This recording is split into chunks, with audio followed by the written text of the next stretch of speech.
Okay, I'm going live. I managed to get some moisturizer and blush on my face so I don't look like I just came out of the emergency room. I got café, haute cosite que t'en as. The last of my Whole Foods cheese crackers. Glasses. And then I have the books. Phenomenology, Husserl, The Wounded Researcher, Indigenous Methodologies, and then more Husserl about doing epochane reduction and Indigenous knowledge. I'm going to put it on the side. And now I will close Facebook. And we're going to go online to GoToMeeting. GoToMeeting, where are you? Is this the invitation? Yes. Click here to join. Open. Launch the meeting. Coming into it. Oh, it looks like everyone's coming in. yeah. Sorry, I hacked your party. Oh, here's the one. Share my webcam. There we go. No one can see you. All right. Well, I hacked your party. Is that okay? Oh, hi, Henny. Good morning. Hello. Good morning, Marina. There's Good morning, everybody. Henny. Here we. Good morning. Good morning, indeed. Okay. Welcome. Okay, so Henny, welcome to stage one. Really? I'm going back. Going back in time travel? This is a proposal meeting, so this is where you're going to summarize for us your first 3 chapters. And, kind of similar to the essay meeting that we had, we will then kind of ask questions and even make reflective comments and have a process around all of that. And, there could, I want to encourage you to be open. There could be some evolution, in your process around all of this that comes out of this discussion. So That's the whole. I'm always hoping that, we can have this alchemical kind of thing happen when it comes to discussion. So what I'd like to invite you to do is, for about 20-25 minutes or so, you can kind of summarize, even though we have all now read your proposal, your first chapters. Somebody has Tchaikovsky going there. Oh, okay. And just talk Okay, about. that's a plus already, Kenny. That's a plus already. It's a musical joke, And then, I'll probably. Just I can't hear you, Drake, over the music. Okay. I don't know if it's not on my end, is it? Oh, it's not here. I can tell you that. It's not here, but it may be somewhere in GTM realm. Because happens before. You know what it sounds like? It sounds like hold music. Like if someone's on the phone, it sounds like the music get on hold. Okay. So, all right. If I hear it again, I'll let you know. okay, yes, go stop. Okay, so yeah, so I could actually hear this as well. Forgive me, Drake. I could hear this as well. It just comes in and out, and it leaves. I don't know. It might be the ambient music I have on so that my dog would stay chill. I can certainly turn that down or mute myself until I have a question. How does that sound? Okay, well, I don't hear it right now, so we're good. I don't know. So I missed what you were saying the last 2 sentences. I heard the alchemical experience, and then after that, I didn't hear anything. okay, so what I was just saying that I hope always for that spontaneous alchemy to kind of happen, where some newness might even evolve, or a fresh perspective, to inspire and re-inspire that creative flame. So what I would invite you to do is for the next 20 to 25 minutes or so, roughly, to summarize for us what it is that you've done, to help generate that conversation, and then I may lead with some questions, or I might invite Gina and Marina to start with some questions, depending on how the spirit takes me. And what I hope is that for the remainder of the time, that conversation can emerge. And typically, this meeting takes between an hour to an hour and a half. I like to allow for 90 minutes. We certainly don't have to take that much time, but we can. And then, you know, basically what will happen from here is you'll take our feedback, and in terms of composing the rest of your dissertation from here on in, taking our feedback and transforming things and incorporating that, and the same process will happen. I will give it a look over, and then the other two committee members will look it over, and then we can schedule the dissertation defense. I also have a question pending to the research department about IRB exemption and how it is that we obtain that. I don't anticipate that that's going to be any big deal. Certainly not like an IRB application. So that'll be the process from here on in.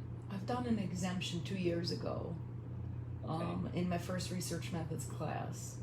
And it was just a checkbox, and it said, you know, if you believe you're exempt, skip 13, 14, 16, 20, 25. So that was pretty straightforward.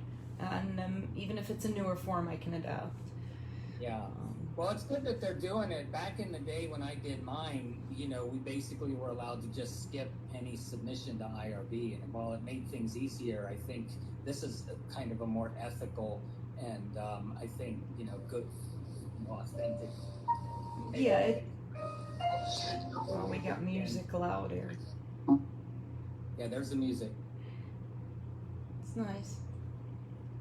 It's an F Okay. major. I still don't know what And it just so I let everybody know, I'm also, on the phone and on camera. I have a physical necessity to stand and move, so that I can continue to actually be able to work later on today. But I am on the phone and I'm all ears. Okay. You know. Got it. Thank you. All right, so Annie, I invite you to summarize for us what you have done. Okay. Well, what I have done was played around with the title for many, many months, and I'm not invested at all in where it's at. So currently the title is Able-Grounded Phenomenology, which is a term that I've coined to summarize a sort of novel method for research design for people who want to look at a more ethical argument of how research can be more pertinent to those that they are researching in the first place. Meaning, if you're doing research on fruit flies, we want to hear the opinion of the fruit flies. How do they feel they're being represented in the research? And currently, autistic research is all about, asking those who are experiencing autism secondhand. And that is actually a federal prohibition on researching autistic people's narratives directly. And myself and others, we disagree on that classification. So I felt that since I have the capacity to put into writing something that could be very applicable, therefore I should. So, I could have done a small study and 6 people and written up my findings, but instead here I am writing a theoretical paper. So able-grounded phenomenology with a colon. How autism researchers can decolonize unconscious attitudes and conscious sensationalism harmful to autistic savants. Now, it goes into a lot of areas in the title, so maybe I'll clean that up one day. So in my introduction, I talk about the statement of the problem. And the statement, basically, to summarize, is that, again, current research is sterile of the autistic narrative. And when you compare that to any other marginalized group, it doesn't exist. this type of oppression doesn't exist in the way that at least the Western medical model advances their own understanding of differences and designs interventions and treatments. The purpose of the proposal in itself was to not only propose a model and the philosophical foundations behind it, but also to model the model in line, in action, in the actual writing, because I felt best equipped to put it into action. And that's a little bit dense to understand how I pull that off, but I feel like I've done it very explicitly, but then also so seamlessly that it sort of doesn't even feel like it. You've just witnessed it being implemented. And I think that's the challenge moving forward, is to make that explicitly clear.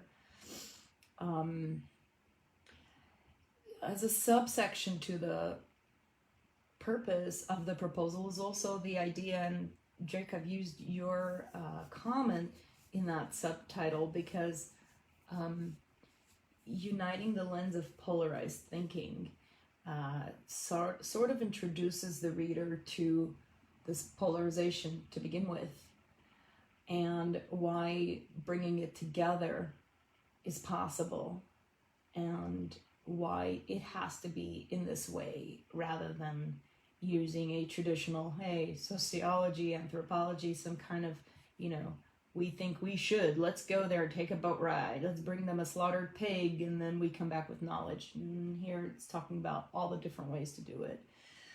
Refusing to surrender to the tyranny of the either or, I remember I put in as part of that comment as well. Yes. Yeah. And I wasn't going to put that in the subtitle and scare people in chapter 1. All right. It's a great subtitle, Refusing the Either Or. I'm with you, Henny. My research deals with the same phenomenon. Standing between the black and the white. Yes. The imaginal, really. So the relevance and the positionality is the section where I make it relevant to not just myself, but I position myself as being privileged to the, I guess, tribal epistemology of what it means to have an Indigenous autism experience. And I also bring in references to others who have done it before me, who say that you must first bring in your narrative so that it becomes relevant to the rest of the things that you are going to say. And and I've had a hard time with that because I didn't feel that my story was anything essential, except once I wrote it down, it became obvious of why I'm even proposing something like this.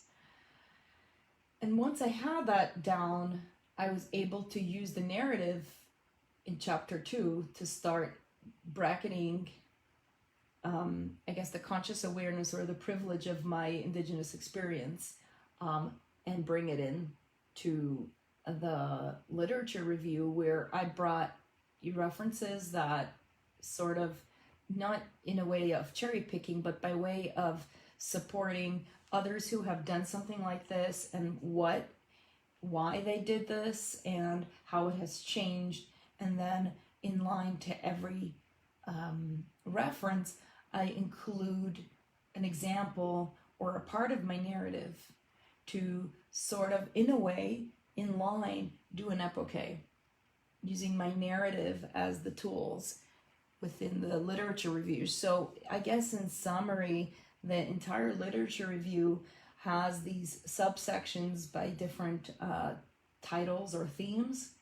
And for each theme, I have applied elements or components of my experience, either referencing my lived experience or referencing a metaphor or an example to explain why each reference was critical, and hopefully building the picture. My goal in the second chapter was to make it very obvious that I'm using phenomenology toward itself. It's not in a prank way, but in the ultimate way to give credence. I think to like, it's so strange how the music comes and goes. Yes, but so for me it was really important that in doing the epoche, I was explicitly removing all the references to a factual reality, so that it can lead the reader to consider a pure or essential part of consciousness. As you read my narrative, it was very carefully written in a way that doesn't allude to an opinion or how I felt about something, but to let the reader form an opinion, and then it becomes factual to them. They're experiencing my narrative in a way that's very factual, and then stripping that in line to the literature review, I hoped to turn it upside down, so that my experience is only as relevant as the research that there is to support that journey or part of or side of me. So some of the themes I've covered in the literature review started with basically phenomenology, talking about phenomenology used toward itself is basically my theoretical strategy for the literature review. And just for chronological purposes, I went straight into like sort of the history or the timeline of psychology primitivism, because I felt it was best equipped to have these concrete examples of 100 years ago, how we only know that we are not Neanderthals by making a determination that Neanderthals were less primitive or less sophisticated than we are, and then it made its way into the narrative that primitive species, they were primitive because they didn't use speech, and that's just not. I don't understand any of that or why it's necessary at all. I then talk about identity threat, where identity threat is real to people who are marginalized just because someone else is observing their difference. So going to the heart of othering and where it began and what it feels like. And then finally, I could move into the theme of unconscious bias. A lot of phenomenology there, a lot of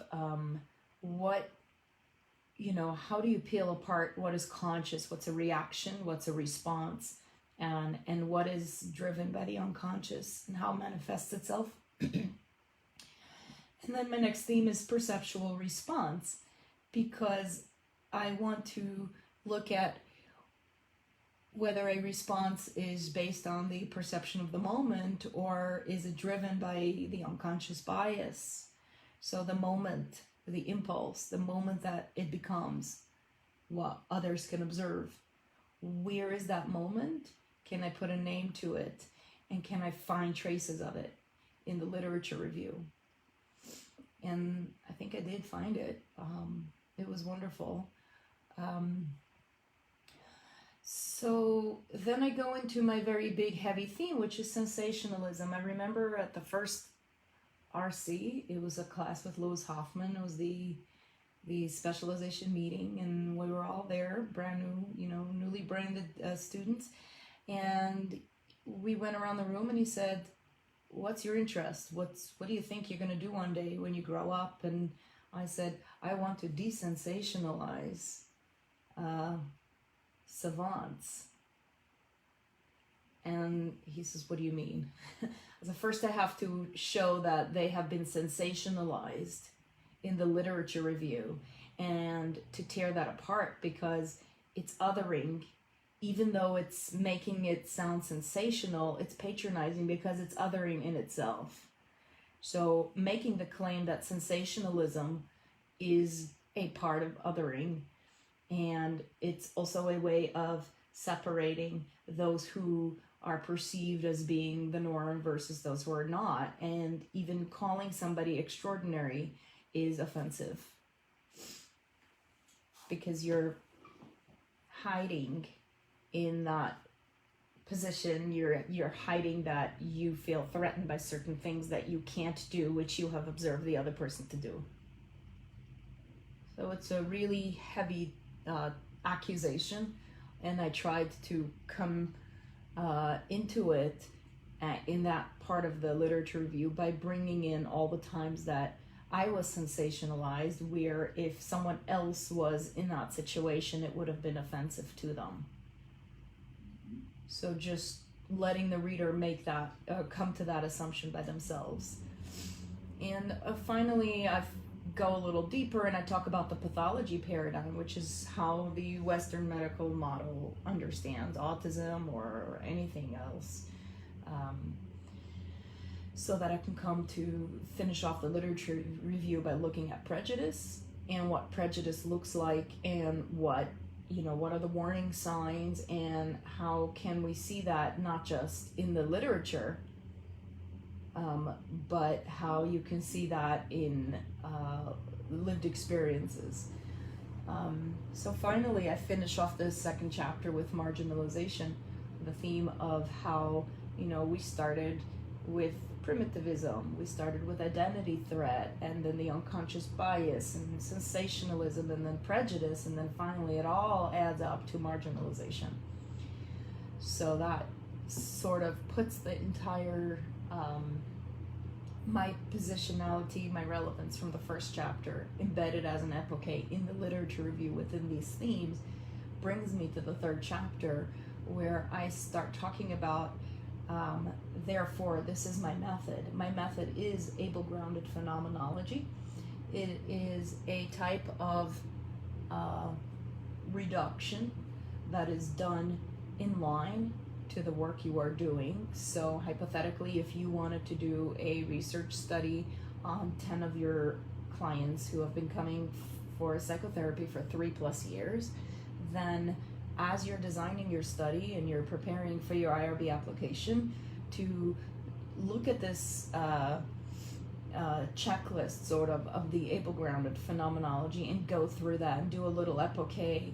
And one important question you would ask yourself is, what about my story and my position and how I've been marginalized has made me want to ask these questions or to investigate, or what's driving your inquiry, and is there another way to do it?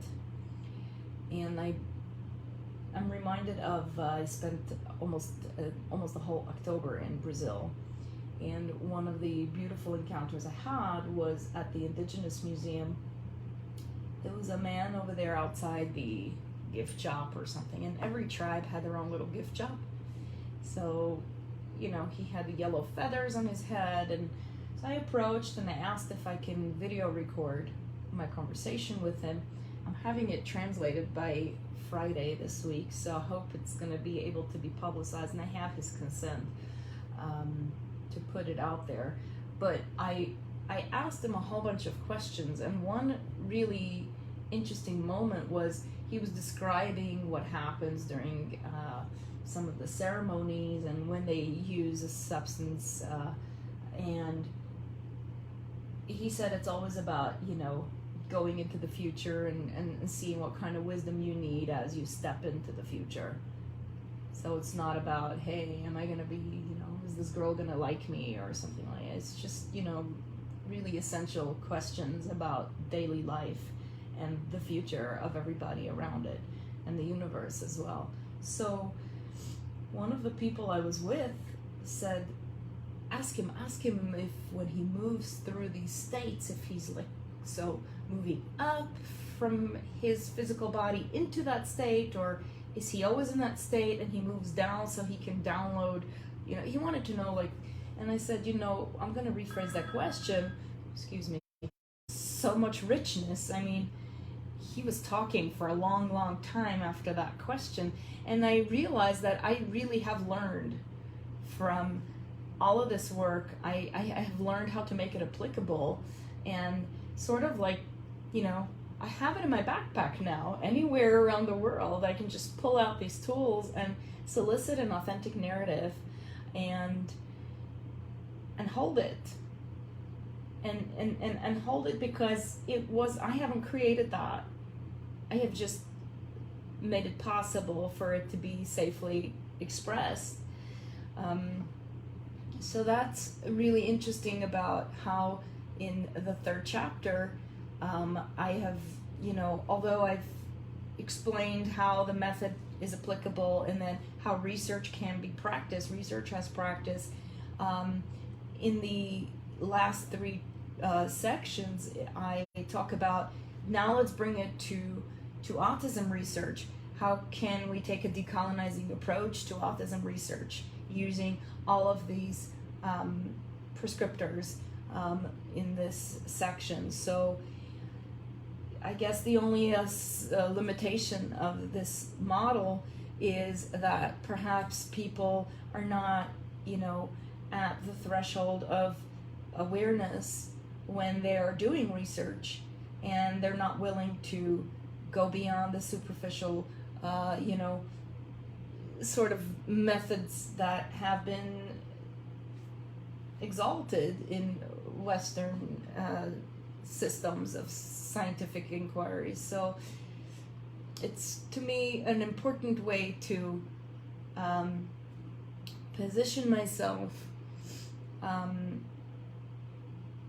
as having the privilege to have this, I guess, indigenous knowledge, and then hope that people who want to do something a little more and to challenge themselves would be able to find my method applicable and not too dense or too complicated.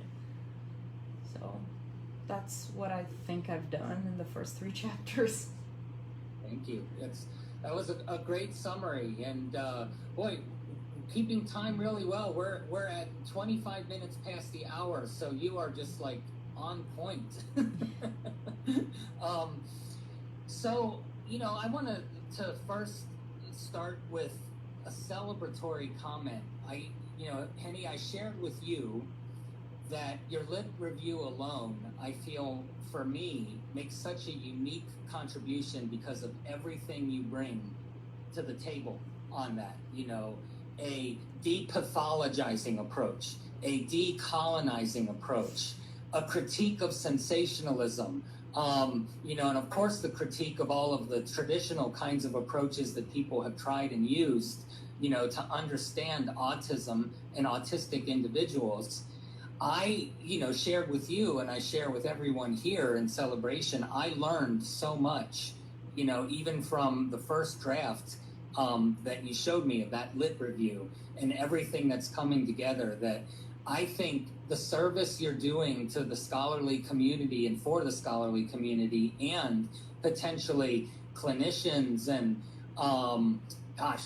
philosophers and artists and musicians, and bringing all of that together, I think is and is going to be so important. So I want to thank you for the work you've done in bringing those threads together. That alone, I think, makes a unique and important contribution. I'm wondering, I thought we had a pretty interesting exchange. I had asked you in one of my comments, you're electing to do this unique approach where, and I think it's wonderful how you take the reader through a phenomenological bracketing, and, you present your own epoche, as you said, and there's so much richness in your narrative and personal story and your process of doing that. I had wondered why you hadn't opted for an autoethnography as opposed to doing this theoretical, unique way. And I remember that question. I remember the question, and I remember the knot in my stomach that went counterclockwise as I contemplated, like, how can I encapsulate that in a little comment margin? And could you share with us what your process was around that? My first reaction was, oh my God, but that's the whole point. The whole point is not to do autoethnography because, the auto, the self, the only way that I could do, an autoethnography is to sensationalize myself, which goes exactly against the goal of tearing apart sensationalism and how it has felt oppressive to me and to others, and how it felt to the individuals who donated a bone-tipped arrow to Balboa Museum of Man and then found out that the museum classified it as a human bone without asking. So just seeing these parallels is like, I'm not going to tell anybody's story, not even my own, because you have to then create something sensational for someone to, there has to be a hook. And instead, I'm hooking my experience into what is comfortable to them, which is the literature review. And I'm sort of kind of like piggybacking. I'm like these, I don't know what they are, these animals that live on top of the crocodiles and they eat the algae or something that forms on the skin of the crocodiles. Those birds, they have a really interesting relationship. How is it that the crocodiles are okay going in and out with birds living on them? I kind of feel like my story can come in and kind of have this ecological harmony in the literature review, which is the comfort place of those reading my work. What a powerful image too, because those birds live and sort of sit dangerously close to the snapping sharp teeth of the crocodile, which can move at blinding speed. Yeah. And yet the crocodile seems aware at some level that those birds are helping. And so the instinctive behavior of the crocodile, there's an exception to that because of that symbiotic kind of relationship. So it's a really interesting, rich metaphor, I think, that you've invoked there to really engage this and describe this for us. And I mean, and correct me if I'm wrong, what I hear you kind of saying is there's an objectification in the sensationalizing. If you'd have opted for an autoethnographic approach, you'd be objectifying yourself in a way that you're trying to avoid. Precisely. I've had people say, oh my gosh, when are you going to be on TED Talk or 60 Minutes? Don't remember to shout out my name, stuff like that. And then as I started writing my story down, I have a couple of 100 pages accumulated, but I realized that each one is just, it opens up with a very punchy line that makes the reader want to keep reading. And that really objectifies my experience. I'd rather kind of fluidly sit on top of someone else's snapping experience and make myself relevant. And I feel like I've done that with all of the research that I've published. I've always put myself right in the face of those snapping jaws, because that my study from last year, immediately, like within 7 weeks, there was a paper that got published and it had my name in the title. And it said, evaluating Cooperstein's claims, blah, blah, blah. And that is the ultimate snap. But at the same time, I had the last laugh, because all I did was sit out here and just peck on my computer and, just picking up the little fungus that grows on the crocodile's back and just nourishing myself. And at the same time, there they go. The herd came. And they didn't realize that all they did was lose their birds. So, well, and I imagine it took a lot of years of evolution, eons, in fact, for the crocodiles to understand those birds were helpful. Maybe they heard it from their mothers. And there were a lot of epigenetic game, right? You bet. Right. So that's right, Marina. In Indigenous psychology and Indigenous studies, we talk about the epigenetics. If we can also transfer trauma, we certainly can transfer resilience as well. So that's a great point. I like to think of the oral tradition of the crocodiles. I'm trying to visualize their oral tradition, you know, like Right. all of their grunts and what that means. And then finally learning to cut it out with the snapping. Yeah, reserve it. Curb yourself. Hey, that's behaviorism right there. Okay. You You know, and there's a song that goes with it. Yeah? There's always a song. Crocodile. No, you can get friends with the crocodile. Don't be taken in by his welcome grin. He's imagining how well you'll fit within his skin. Never smile at the crocodile. Yeah, okay. Indeed. I need a new mascot. And right now it's been T-Rex here for quite a while, but I think we need a crocodile. To honor the conversation. Very good. Yeah. Well, I think, that's how I would like to open this up. And, I would love, to invite questions and from Marina and from Gina at this point.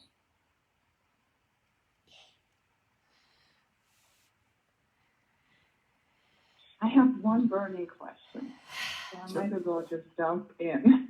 Okay. And that links back a bit, probably mid presentation of yours, Henny, where the question was about, and kind of the conversation was about the tyranny, right?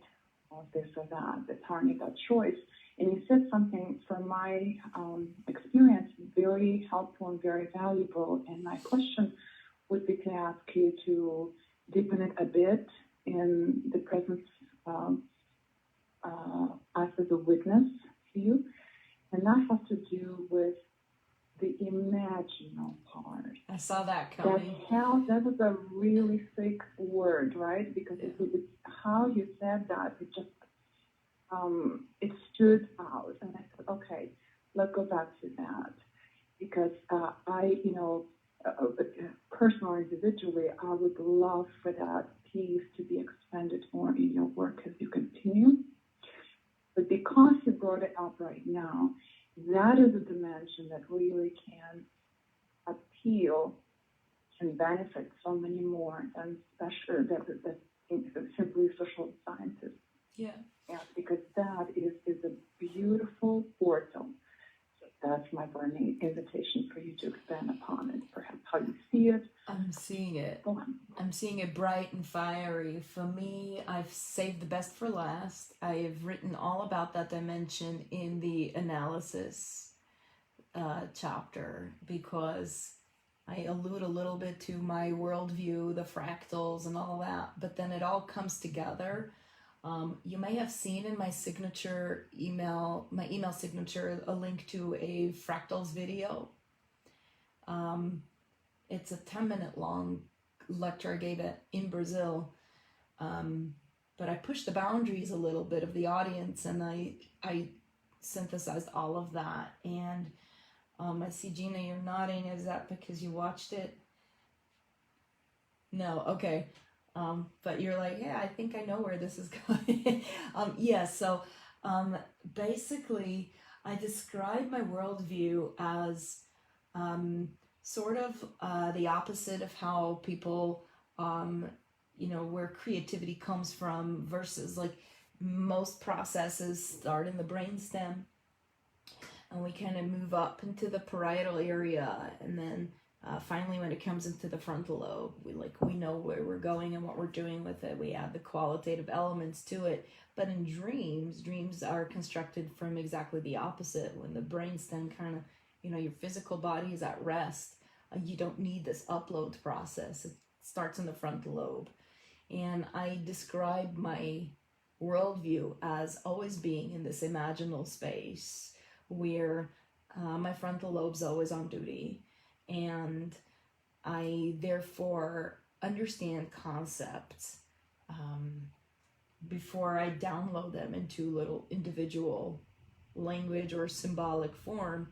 I have a very large, wide and deep expansion of concepts just by experiencing them. And these concepts can be anything, you know, perfect pitch, like that's one tiny little fraction of it, where I hear a tone and know what it is. Do I have the language to tell you what I heard? No, not always. But that doesn't mean I haven't heard it and that I didn't know it. So being able to honor an experience in a transpersonal way where it's not, you know, objectified. It's not downloaded into the schemas that necessitate justification for its existence. And I use fractals as an example, because you look at a shape like the nautilus and you could ask yourself, hey, does it start from the beginning, from the center, and then gets larger until it curves around? Or does it start from the widest area and then let's trace it all the way down to the middle? And then I described that negotiation space where you're at as the second dimension, because the first dimension is when you first see this nautilus. The second dimension is when you're negotiating. And as you're negotiating, you move into the third dimension where you can see multiple sides of it. But because I'm in the fourth dimension, when I first perceive the nautilus, I'm always looking at the tunnel that comes out from the small area, or the tunnel that comes out from the largest slice, and the depth and breadth of each of those components of the entire shape. So I'm moving, I can choose to look at it superficially in the worldview, in the material dimension. Oh, it's a nautilus. Oh, okay, it's X amount high and tall, whatever. It was done with a blue Sharpie. Or I can say, I'm gonna pause here and go to the 17th little triangle and go into that little world and enjoy that. So in the video, I talk about it as I call it the party in my head. And the party in the head is always available. And so I have to make a lot of work. I have to do a lot of work to contain that party and to sort of write it in a structural way so that those who have these Western epistemologies can just say, oh, that's her method section. So to answer the question about the imaginal, I might not go there all the way to your satisfaction in the actual analysis section, because it's really outside the scope of those who want to see what they can expect. I mean, I've already gone to places that are unexpected, but it would be the ultimate tragedy if I went too woo-woo and wah-wah, and then, you know, I get put into this classification of, okay, the one who is spouting things. I just found a link online yesterday. My website, it tracks all of the clicks to my blog, and I followed one of those link throughs to see where I was referenced, and they called me woo-woo. Some of her writing is woo-woo, but you should take a look at this page. It explains blah, blah, blah. I was called woo-woo yesterday. So at least, you know... Well, celebrate it. In a way, celebrate it. Woohoo! Exactly. Of a seriously growing large group of people, right? What? And then just to add, thank you, by the way, for your answer and for spending upon this. To add an encouragement. And my encouragement is, if you will consider keeping it open to the imaginal, whether it shows up or not later on, however it does, but even in framing, just like you did right now, adding those highlights and framing your research, right, and giving the background, etc., and perhaps even considering adding the word imaginal to the keyword itself. This in and out of itself can, even if it invites one right, so to speak, person that can take it and do interdisciplinary leap with that. And then next thing you know, it's entirely different level of the conversation. In essence, there's a fertilizer to grow just incredible crop, so to speak, right? And I use it as a metaphor. Mm-hmm. So in this capacity as one of your committee members, I wholeheartedly give you encouragement and permission and blessing to do so should you desire. Did you catch on in the entire, I guess, first chapter, and even in the themes in the second chapter, that I'm doing everything except saying the word imaginal? Okay, I'm just sort of putting the person at the boundary of the before the everything, so that they can strip away their conscious reality and stand at the threshold of the future. And I think I did that by, being kind and saying discrimination is necessary for survival. We must know, I have spots, they have stripes. We shouldn't have babies. Discernment is necessary. Discrimination is a different phenomenon. And yes. Yeah, so if I can... The signifiers matter. Okay, so maybe that would be a perfect place to clean up where I write discrimination. And I know you had like a little, wait, why is this? What is this? I should change that to discernment. And then maybe unpack exactly what that precise difference is between discernment and discrimination. And then unconscious bias, perceptual response, sensationalism, prejudice, marginalization, giving the people the pieces from before it has manifested itself, so that when it manifests itself, it's done with a complete mindful pause and reflection. Yes. That's wonderful. And I think that takes you or launches you right from that portal of entry that Marina invites you to. And I would have to say, I don't think anybody would ever call Robert Romanishin's work woo-woo or wah-wah. Yeah. Or anyone in depth psychology and transpersonal studies. That is the heart and soul of the imaginal, is in transpersonal and depth psychology. And Robert Romanishin has been one of my professors in experiencing that at a very deep level. So, which is one of the reasons I shared with you the transference dialogues, because some of his work can be really dense, but the transference dialogues is a really lovely, succinct and meaty practice for students that they can wrap their arms around. And it's a practice of discernment, Henny. It is, definitely. One must discern to know where they begin and the world ends. It was Arthur C. Clarke, a science fiction author, that said any technology sufficiently advanced appears as magic to those who don't have the capability of understanding it. This dismissal That's exactly right. This dismissal of woo-woo comes from those who haven't bothered because they're not interested in getting into it enough to really understand the language, the concepts, the communication, and I think the one that embodies that really a lot is Young and Active Imagination, which got all of this started. So is the new title of this proposal the dismissal of the woo-woo? I would, that might be wonderful, because then you can work on that decolonizing approach. Yes. So the dismissal. That's true.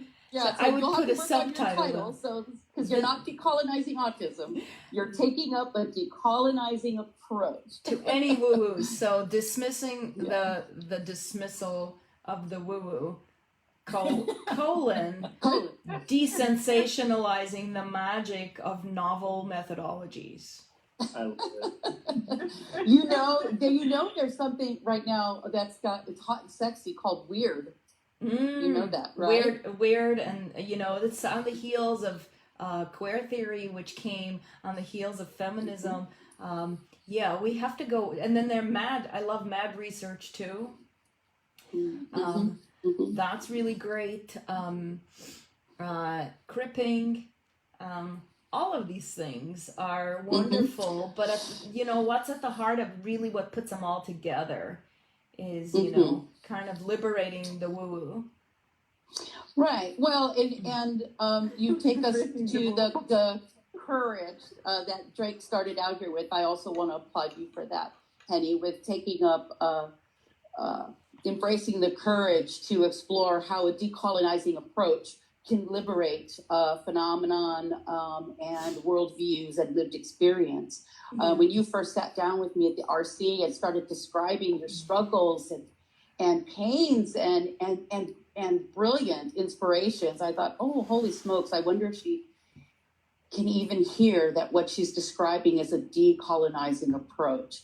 And then as soon as you took a breath and I was able to respond to you with, well, do you understand, you know what you're saying, describing is, and your eyes were like, oh my gosh, I can't believe there's actually something out there that can hold this for me. Yeah, that can hold this for me. Those are concepts I have rarely felt in my life, anything holding me, ever.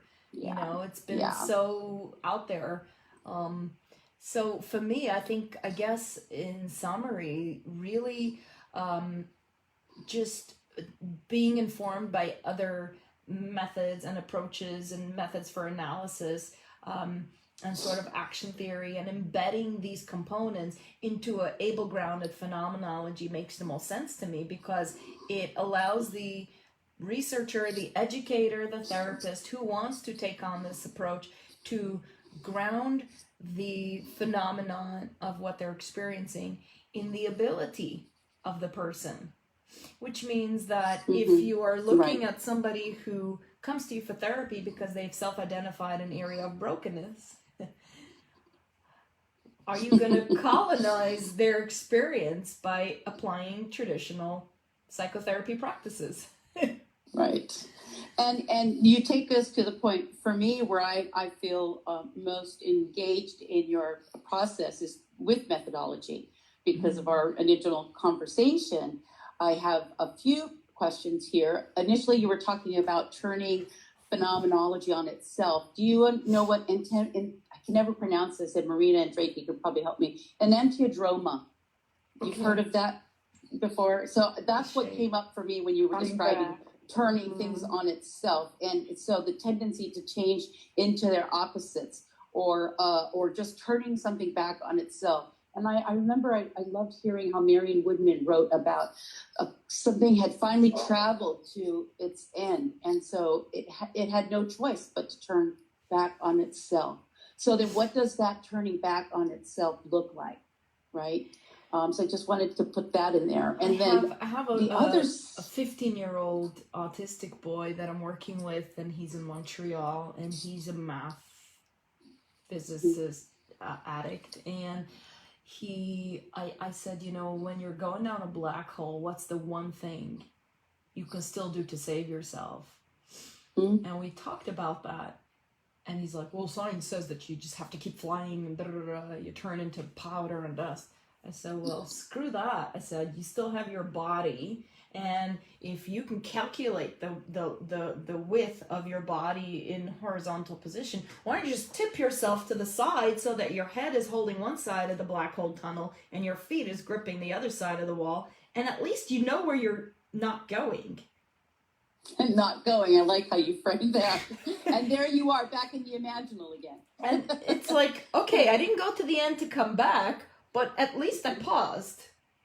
You're going down a black hole, you still can maintain some composure and create a pause for yourself, no matter how extreme the circumstance or the environment is. So I think about these things all the time.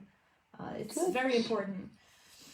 And thinking of the pause, I'm reflecting back on your introduction of identity threat, and you focused it more on the marginalized feelings and threat of the person perceived as oppressed. Now, my question about that is, isn't it actually the oppressor who is threatened, and thus creating whose identity is really threatened in that experience, right? Yeah. Not until the oppressor moves into that space and starts marginalizing you is your experience, my experience, our lived experience threatened, but it's because the oppressor.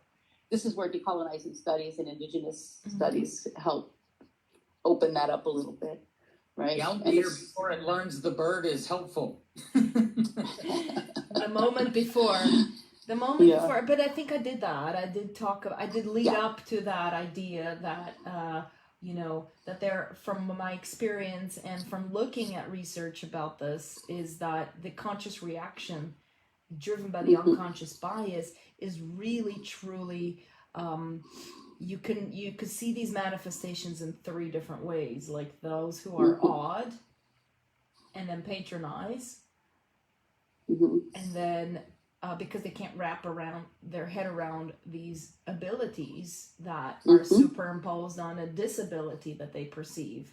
So that would be one of the first signs of ableism, even though it's veiled by, oh, we're going to do blue t-shirts and we're going to march for a cure. I love how you picked that up, by the way. Yeah. So, like, where does that go from, right? Where does it come from, and where is it going, and who is being helped by that? Well, and it's the whole commodification of experiences. I'm remembering early on in my research when the phenomenon of the pink ribbon was part, because I'm a thanatologist, so I'm exploring all of these kinds of modifications at certain points in the research. And that damn pink ribbon, Henny, like the blue t-shirt, right? Yeah. Was so ubiquitous, as we know, that by the time there was a study that demonstrated by the time an adolescent girl had turned 14, the expectation was that she would get breast cancer and die, because that pink ribbon was everywhere.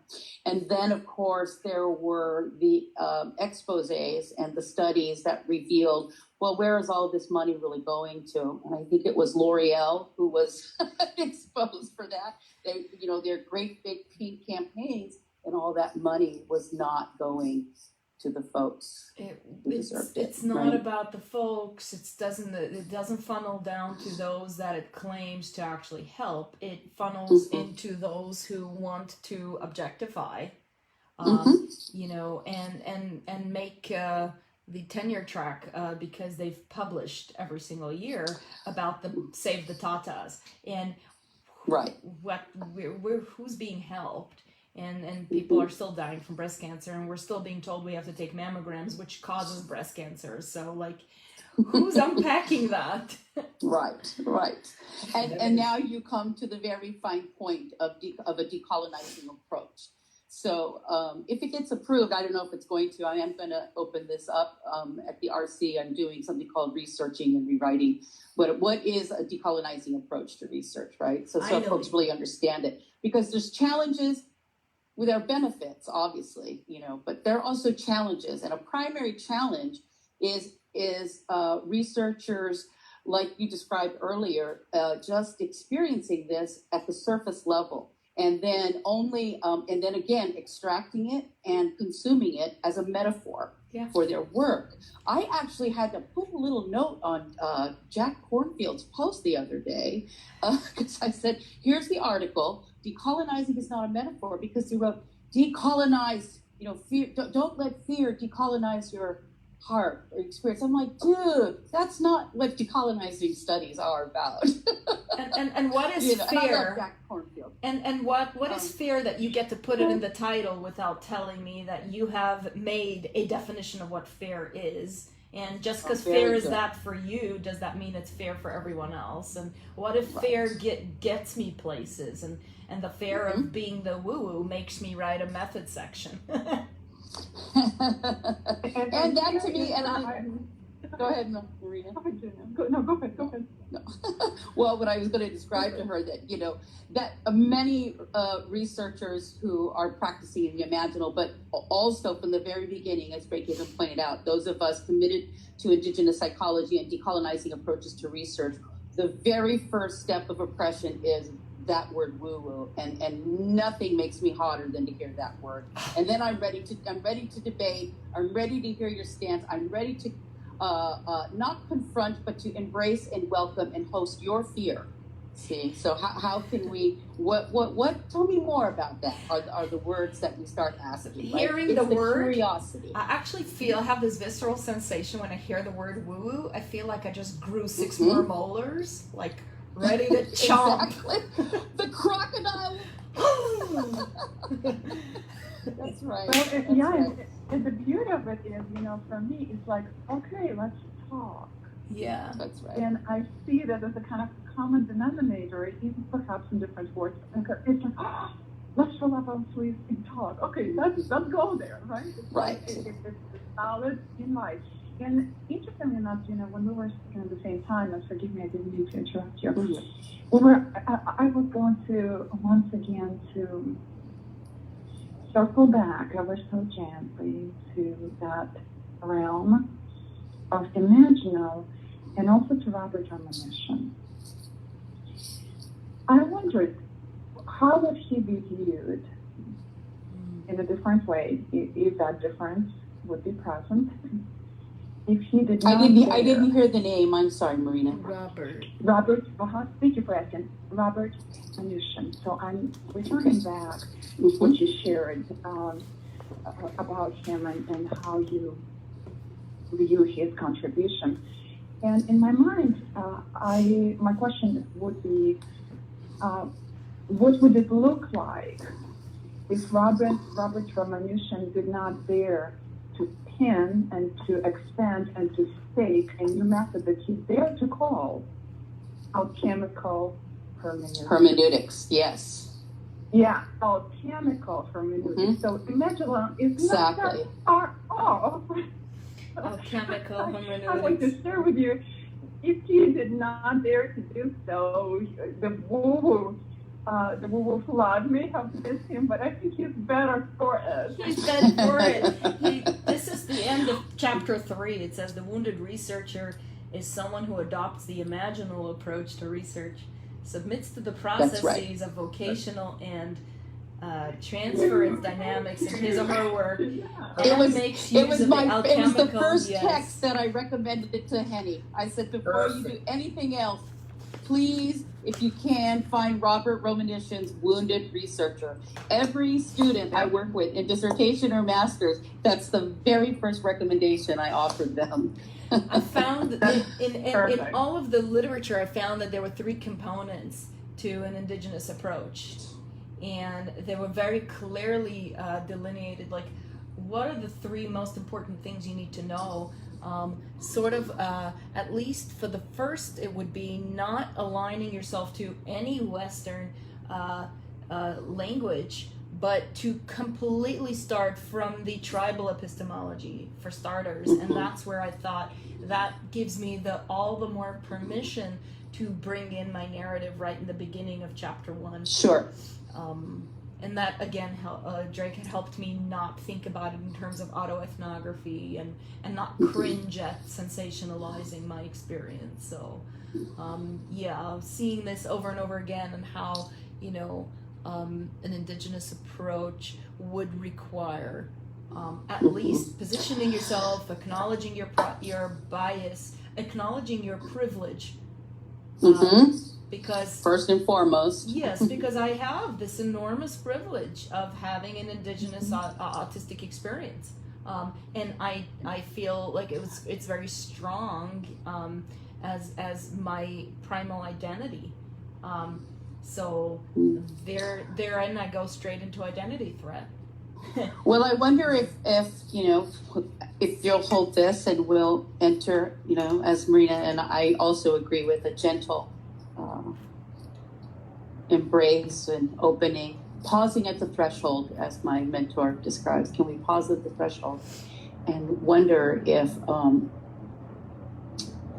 my question's going about if recognizing again discernment, decolonizing and Indigenous and tribal are not interchangeable.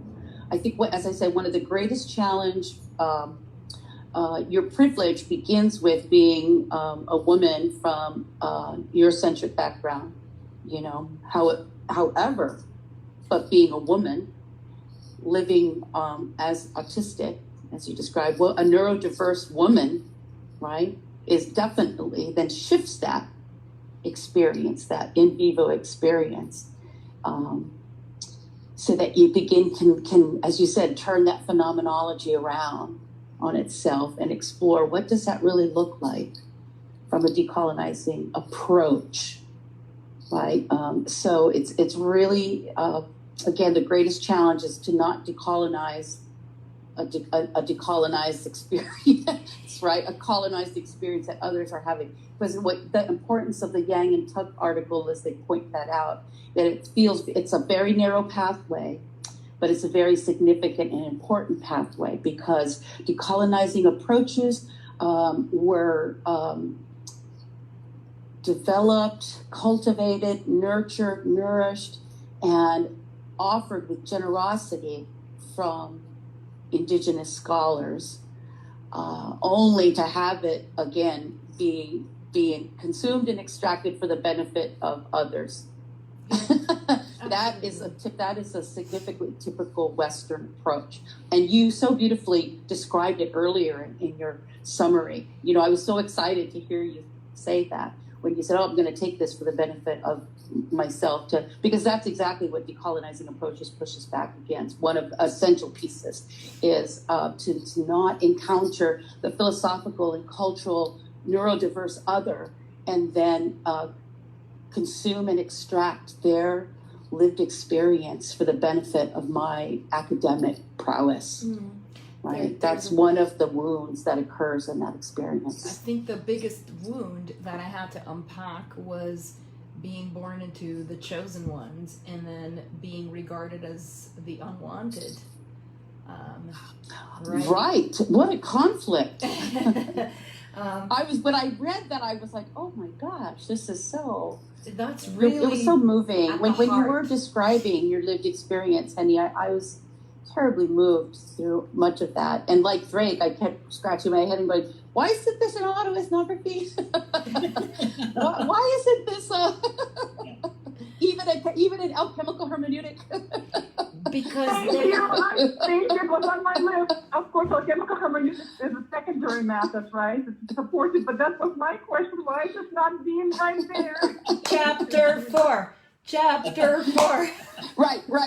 Exactly. That's what I'm hoping. Yeah, exactly. What keeps coming to my mind is Alan Watts saying how difficult it is to describe the self. You know, it's like he says, trying to bite one's own teeth, you know, which I just... I love that. I've always loved that. And you're daring to bite your own teeth in this in a really astonishing way. And I also archetypally keep picturing the Ouroboros, you know, this anecdodramic image of the snake turning back to swallow its own tail, you know. Those are two powerful imaginal pieces here that come to my mind in connection with your work. Yeah, and mostly the flow. Can I ask one last question on methodology that probably Drake may have the answer to, but also you of course, Henny, is you described early, and can't remember now what places you introduced this in your proposal, and certainly it's what informs your methodology of able-grounded phenomenology. Yes, which I love, quite frankly. So is that what is taking you away from a grounded theory methodology, because you're not applying the methodology, and so thus she's not going to be encountering or interviewing or being with human subjects? I mean, that's really the only thing that... It's different. It's completely different, actually. Makes it an IRB. Yeah. The difference is that with, grounded theory is not equipped for this, because in grounded theory, it's sort of like bottom up or inside out or however, and they build the theory as they're going through the data. Right. Here, they are coming up with a theoretical foundation with which to apply the methodology as they're doing a phenomenological epoche. Got it. Yeah. So it's a completely different because there were so many interchanges from various methodologies. Yeah. For me, it became confusing to read, because I thought, well, okay, where's her commitment, her methodological commitment? Then this is difficult to track. Is this phenomenological? Is it grounded? Is it imaginal? Is it, where are we? It is imaginal. And of course, waiting for the, what's going to be her analytical framework, because that's where it comes down to, is it the able grounded phenomenology that's going to be the analytical framework? Because is that where you're going to test it, your hypothesis? these are all the questions that my methodology brain starts to go toward. Right. That's my fractal. But you got it. You hit it really. Certainly what I'm one doing. of them. I'm going to be explicating so that in a way that the individual who's read it can then go back and retrace which imaginal fractal they've explored.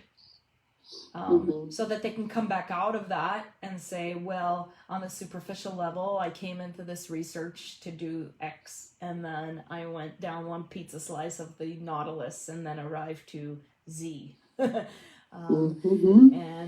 what happens when the X and the Y and the Z, and I'm looking overhead and I get a bird's eye view of all these layers. And that's the astral realms, really. And that's the imaginal, and that's where they can go from there. Well, it's exciting. Yeah. I'm sorry. What I see you doing with this is kind of an integrative, methodological, theoretical, excursion. It's kind of a, I'm at the water park and I'm at all the water slides at the same time. Woo! Well, and I have to tell you, from my own research point of view, I was happy and inspired to observe your embrace of a non-polarized view. And Kirk had just finished writing his book on the non-polarized mind as I was stepping into my analysis of my data.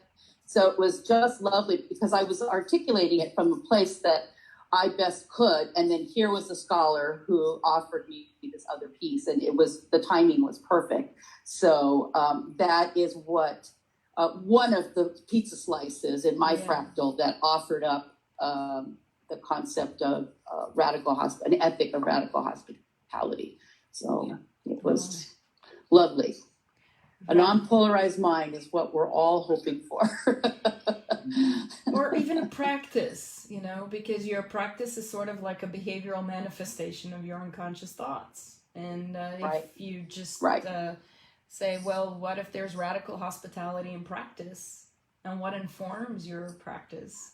What are the theories that inform it? That's right. I hope to help people form their own theoretical foundations by examining, their impetus for being, for existing, for going into work, for not going into work. Yeah. Well, I think we're at a great point. I think, Penny, I would like to invite you to step off for 5 minutes, and in doing so, completely leave the meeting and then come back. So I have 10 past the hour on my computer. If you could maybe rejoin, it's like 15, 16. All right. See you soon. See you on the other side. All right. Leaving meeting.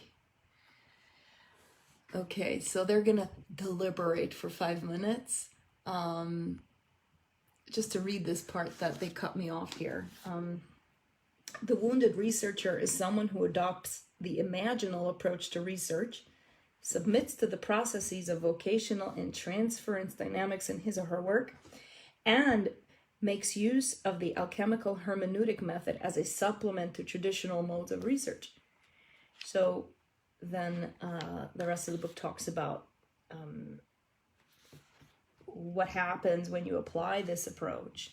And then chapter 13, towards an ethical epistemology. So all of these things are what people have done in the past to kind of like break apart the foundations of what makes Western scientific research be privileged as the ultimate form of data. And really in the dissertation, I'm tearing that apart by saying that data is only what you have privileged.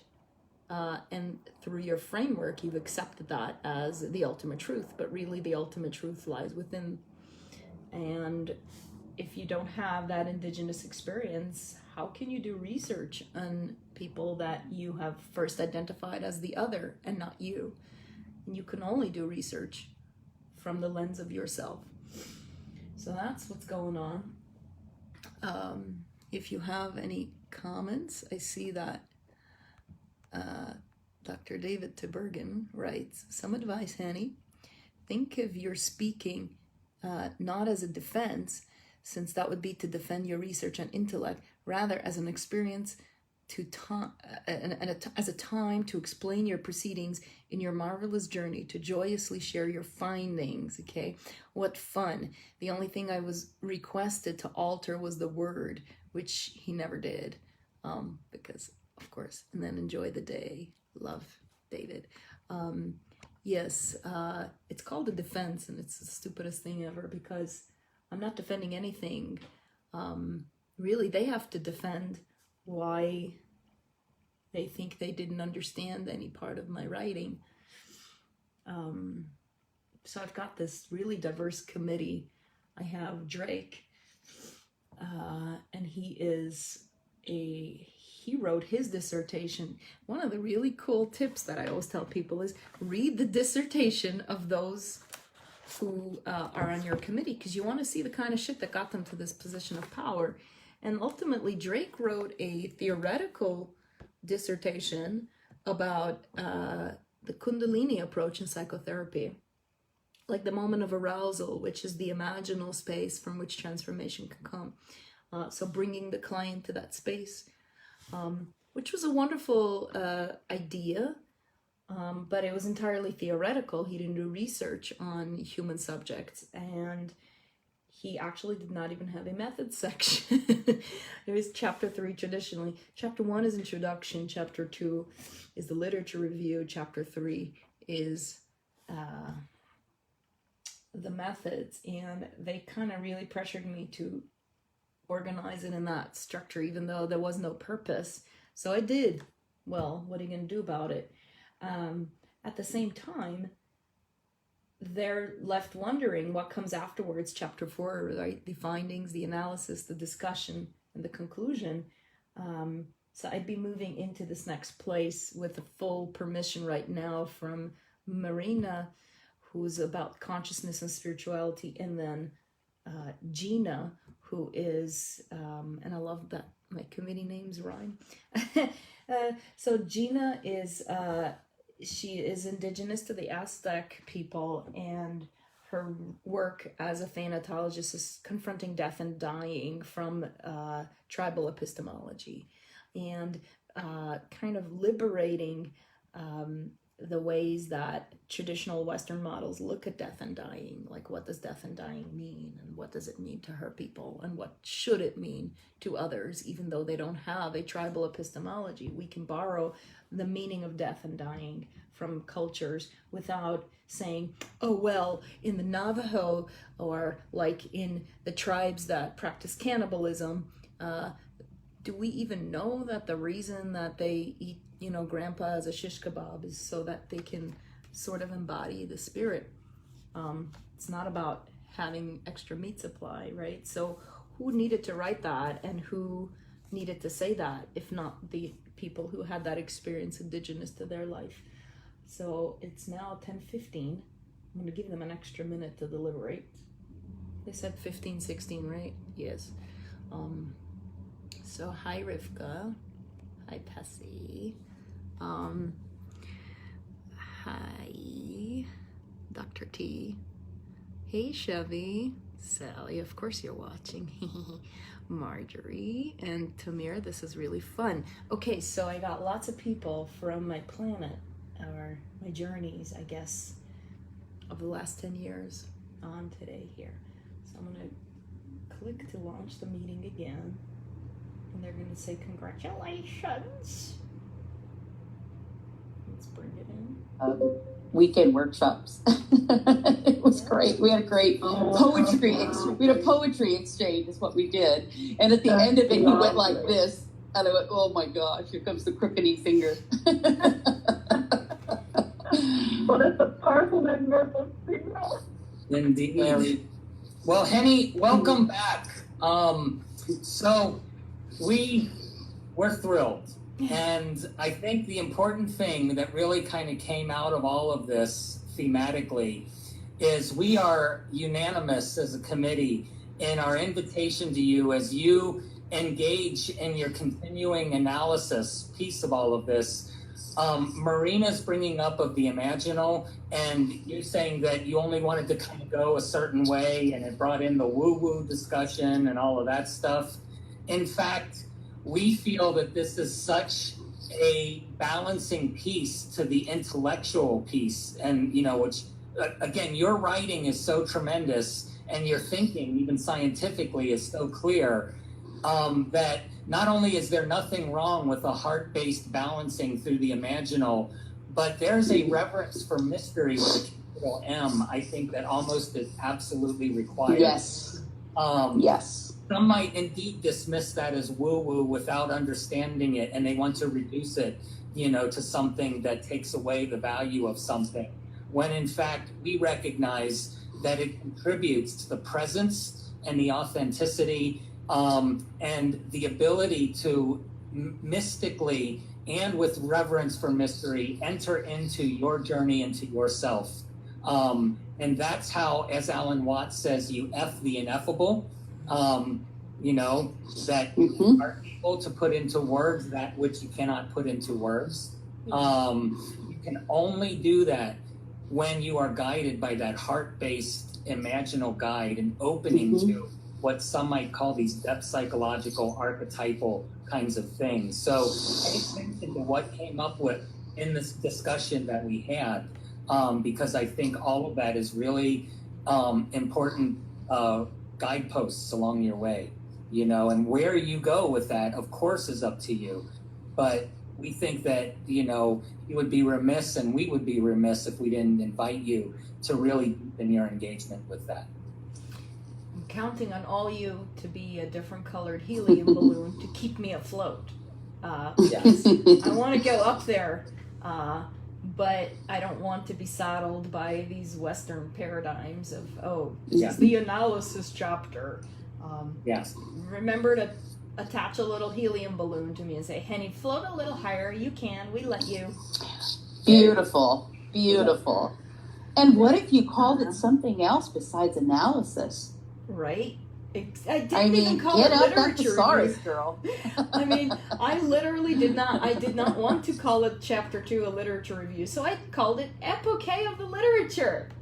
No. I know. I thought that was beautiful. And you're right in there with the Cree Indigenous scholar Sean Wilson, when he talked about a literature review from an Indigenous perspective. Yes. He says, it's just not culturally congruent to approach someone else's lived story from a place of criticism and criticality. So how then do you, how do you critically examine something? And I think he does a beautiful job of outlining that. So Yeah. It's about critically examining it by its relevance to my story. Yes. And that's what I think I did. To the tyranny of the either or. That's right. That's right. Thank you. Yes. That's right. Well, I think I can speak for all of us when I say we were all inspired not only by this discussion, but by your beautiful work. And I know it's not always easy for you.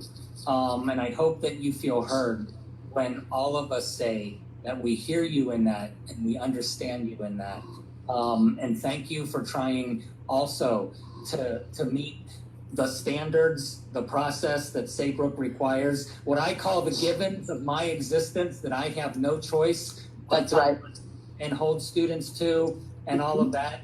Thank you for really grappling with that with such creativity and fertility and ultimately understanding and persistence. Yeah. Well, what's the antidote to hazing? We're not hazing you. We're loving you. That's the antidote. Embracing you. To take seriously what you say, I often advise undergraduate students thinking of graduate school and going for a doctorate to, I say very clearly, there can be a lot of soul loss along the way, particularly during dissertation process. So whatever you need to do to reconnect with beauty with a capital B, you also do for yourself. I think Brazil really did that for me. Brazil pulled the world out from under me, and whatever rugs I have established to comfortably float on, I learned how to float without a flying carpet. Yeah. Oh, beautiful. Yeah. Yeah.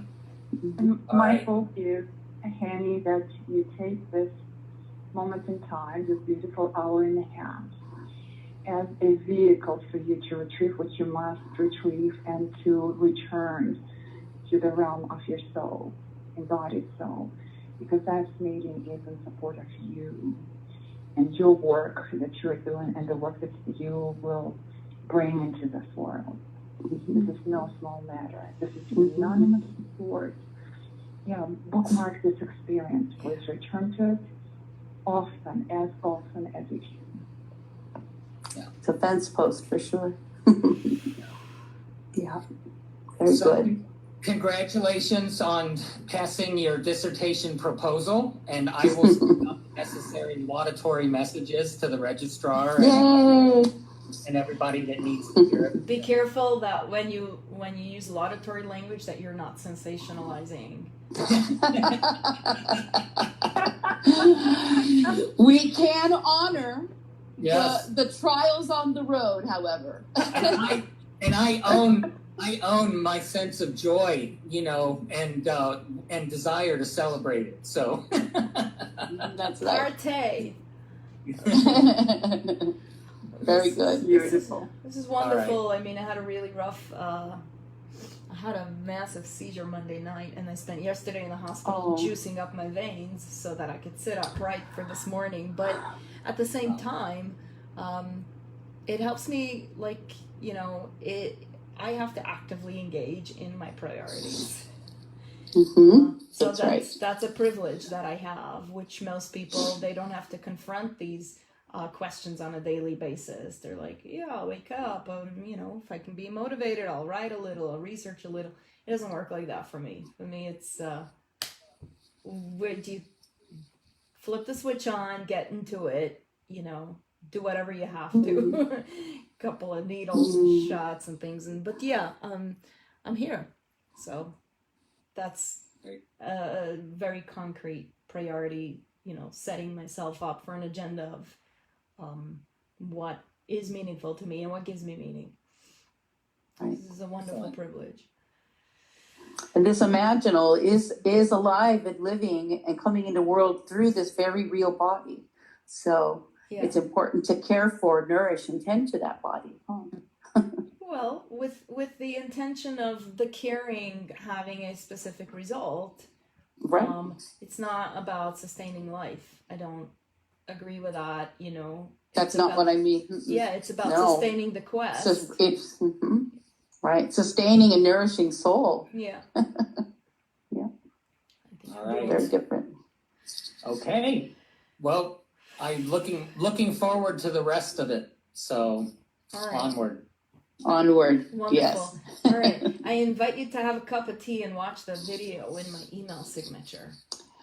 I'm going to carve out after a very luxurious moment in my weekend to do that. I'm going to settle into a space intentionally. Feel like, thank you, Henny. Henny's chapter 4 is in video form. What?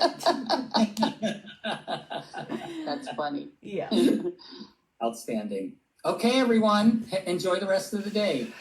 Wonderful. Thank you. Take care. Bye-bye. Bye. Bye. Bye. All right, well, that's that. I'm going to hit finish.